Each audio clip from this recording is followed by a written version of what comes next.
국정원으로부터 36억 5천만 원의 특수활동비를 받은 혐의를 받는 박근혜 전 대통령에 대해서 검찰이 재산 동결에 나섰습니다. 박 전 대통령 재임 시절에 촉구해서 만든 이른바 전두환 추징법이 적용될 가능성이 점쳐집니다. 최두희 기자입니다.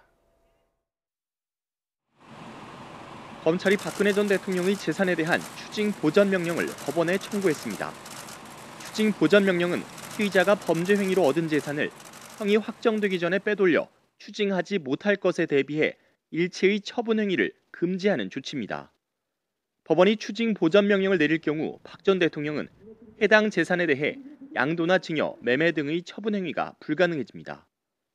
검찰은 박 전 대통령의 서울 내곡동 자택과 본인 명의 예금, 그리고 유영하 변호사에게 전달된 수표 30억 원 등을 파악해 추징 대상에 포함했습니다. 이에 따라 박 전 대통령은 본인 재임 시절에 만든 이른바 전두환 추징법이 부메랑으로 돌아올 수 있는 처지에도 놓이게 됐습니다.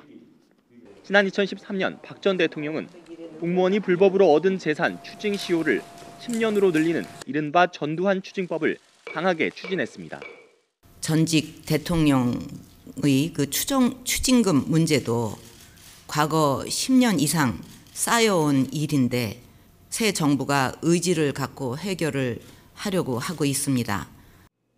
이번 국정원 특수활동비 뇌물 사건에서 유죄가 인정되면 특별법을 만든 박 전 대통령 본인이 재산 추징 대상이 될 수 있기 때문입니다. 이런 가운데 국정원 특활비 뇌물 사건의 변호인으로 선임된 유영하 변호사는 지난 4일에 이어 두 번째로 박 전 대통령을 접견했습니다. 유 변호사는 박 전 대통령과 수사 상황 등에 대해 논의하며 본격적인 재판 준비에 들어간 것으로 관측됩니다.